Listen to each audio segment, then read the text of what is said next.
So the Ulinzi Warriors have lost this game 59 to Ferroviario da Beira 81. Let's just break it down. From the jump, I just saw this Ulinzi Warriors team, just lose this game all the way from the first quarter, midway from the first quarter. They just didn't have it all together. Ulinzi, they were beat by 8 points in the first quarter. There's no quarter that these guys even won. First quarter 20, they got beat 20. They only scored 12 points. The second quarter 25 for Ferroviario, 16 for Ulinzi. The third quarter, okay, it wasn't a high scoring quarter because both teams were scoring at a similar rate, but all in all, they lost that quarter and they lost the final quarter, and they got blown out by at least 20 points. This is just one of those situations where I just was waiting to see what these guys are going to do in the second half, and this just accentuates the point where I don't trust any Kenyan basketball team of this magnitude in the second half games. They just don't know how to finish these games. This game was just the most embarrassing performance I've seen by a Kenyan basketball team. I know the Ulinzi Warriors, they do a major number when they play against KPA, when they play against KU in the Kenya Basketball Federation Premier League.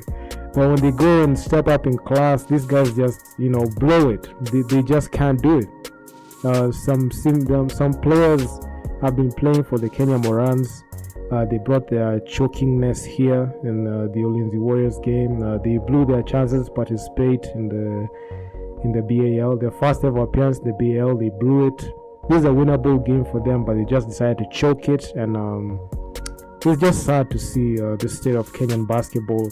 We're not able to succeed in this sport because we have some players who just don't know how to make in-game adjustments.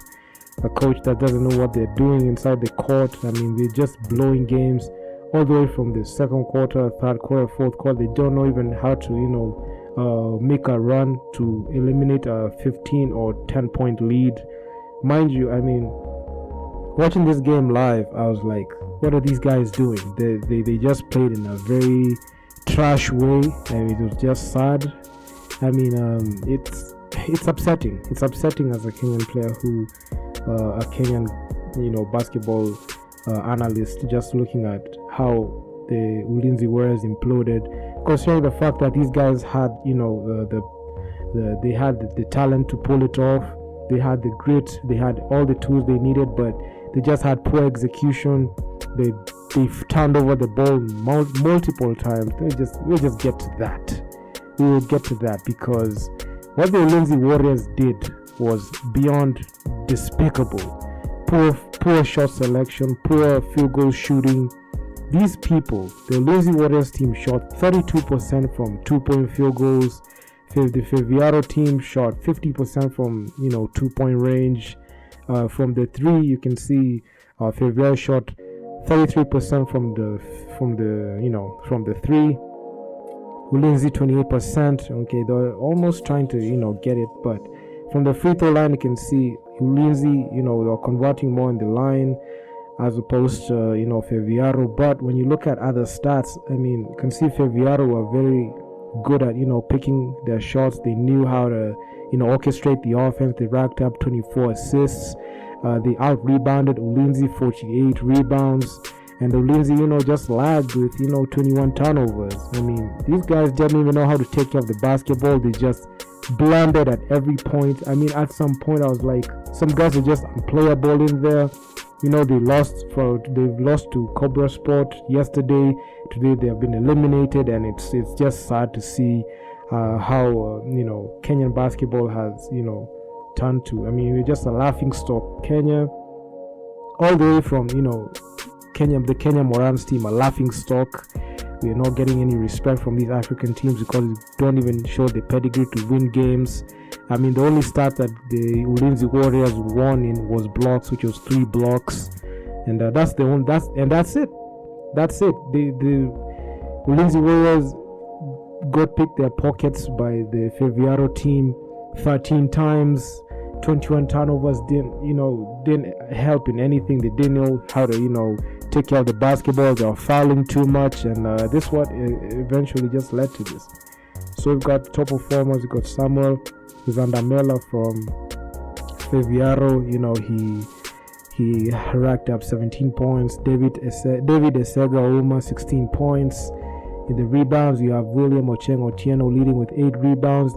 Elvas Houna for Ferroviario 6 points. In the assist department, we've got William Caperi. He racked up 5 assists. Tiberius Menya, he had 6 assists.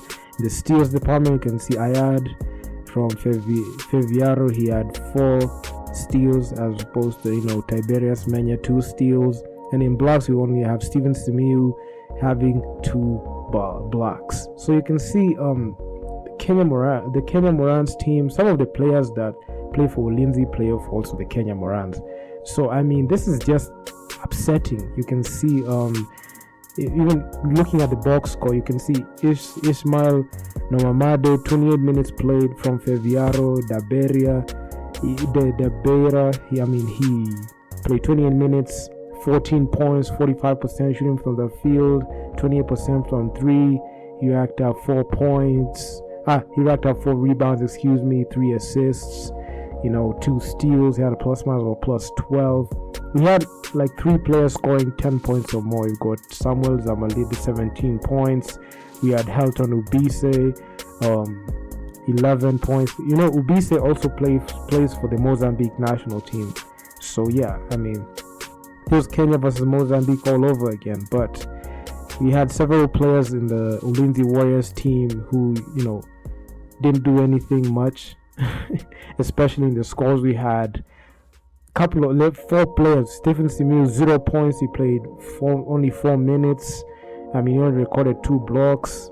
We had Bernard Sitati Mufutu 0 minutes played. He didn't do anything. Vincent Ouma Juma 5 minutes played, 0 points. Hussein Yo Mohammed 5 minutes played, 0 points. Eric Mutoro 36 minutes played, 11 points.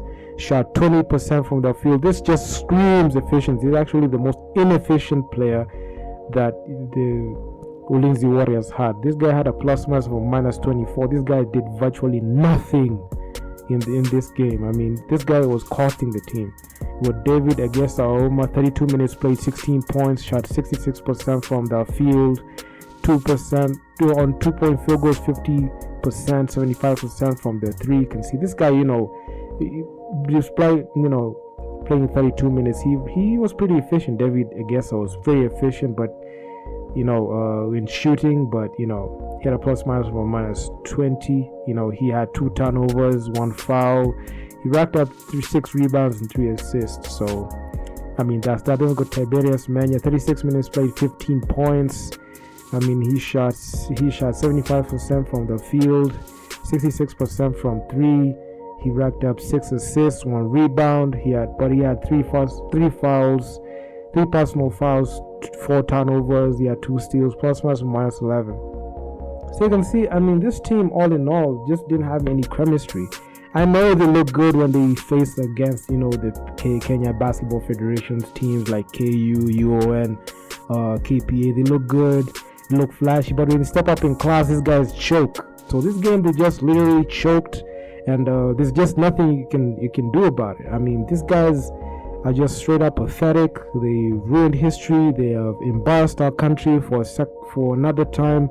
The Kenya Morans embarrassed our country in front of the whole world as the Kenya national team. The Ulinzi have embarrassed our country again, showing that, they didn't prepare for this tournament. They just thought they would win it, and, they lost. They lost. These guys quit in the 4th quarter. They quit. They got blown out by 20 points. They did virtually nothing to even do anything in this game. So I mean, this is just an upsetting performance all the way from the jump. So I mean, Ulinzi, they have been knocked out. Maybe next season, that's the only time we have a chance. But who knows when the next season is gonna come around, because B.A.L is gonna kick off next year without the Ulinzi Warriors in there, and losing back-to-back games like that is not gonna help improve basketball. So yeah, man, I mean, I'm very upset, and with that being said, man, I'm out. Peace.